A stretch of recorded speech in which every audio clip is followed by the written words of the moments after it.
Kaut gan Kandavas deju skola nav akreditēta mācību iestāde, dejot prasmes apgūt gribētāji tajā nekad nav trūcis. Deju skolas sezonas noslēguma koncerts pulcēja gandrīz 70 dalībnieku visdažādākajās vecuma grupās. Daudzi no viņiem sapņo kļūt par profesionāliem dejotājiem. Cik sen tu dejoji jau Kandavas deju skolā? Kādus 4 gadus jau. Ko tu esi par šo laiku iemācījusies? Skaistu stāju, dejot labi un smaidīt. Kas tev vislabāk patīk? Modernās dejas. Tā ir tā, ka savā ziņā daļa no dzīves. Un tas ir savam priekam pārsvarā, jā. Savam priekam un citu priekam. Svarīgi patīk rock'n'roll dejas, tas galvenais. Tā kā viņas tā retāk ir, jā, šitā man īpaši tāds prieks bija par viņu. Tāpēc arī īpaši viņi dejoja. Bet publikas atsaucība bija ļoti liela, varbūt, ka tagad jūs tādas varat iestudēt biežāk.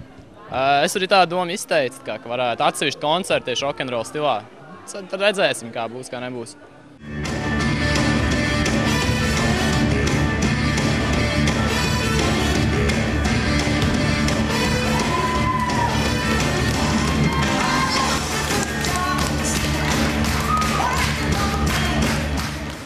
Kandavas deju skolas pirmsākumu meklējumi vairāk kā 20 gadus senā pagātnē, kad dejas entuziasti sanāca kopā un nolēma, ka Kandavā vajadzīgs kas vairāk kā viens pašdarbības deju kolektīvs.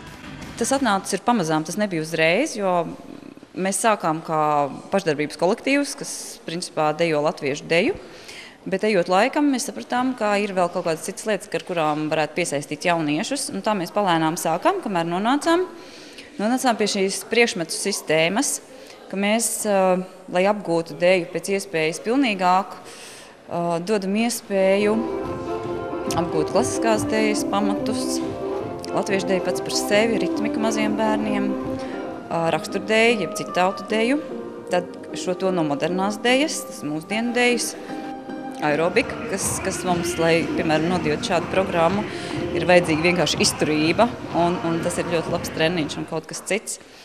Un līdz ar to ir tā dažādība un tādā veidā ir vieglāk strādāt. Mācības Kandavas deju skolā tiek finansētas no novada kultūras pārvaldes budžeta. Un šķiet, ka par spīti netik vieglajiem laikiem deju tradīcijas Kandavā turpināsies. Mūsu novads ir diezgan tāds koledžas novads. Arī viens no tām sastāvdaļām ir arī deju skola. Un Kandavas deju skola visos laikos bijusi diezgan slavena un populāra.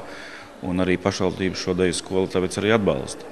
Arī man ir saistība ar dejošanu, jo es savā laikā dejojos Dzinteriņā. Tāpēc arī es uz tiem koncertiem nāku, man viņi patīk, jo es atceros to laikus, kad es pats dejoju. Un es domāju, ka tas ir tā vērts, lai viņiem raids deju solis. Apsveikumu un ziedi koncerta noslēgumā liecināja, ka darbs nav bijis velts un tas padarīts godam. Bet Kandavas dejotāji gatavojas jau nākošajai, 22. sezonai. Jānis Galviņš, Velga Galviņa, TV Spektrs.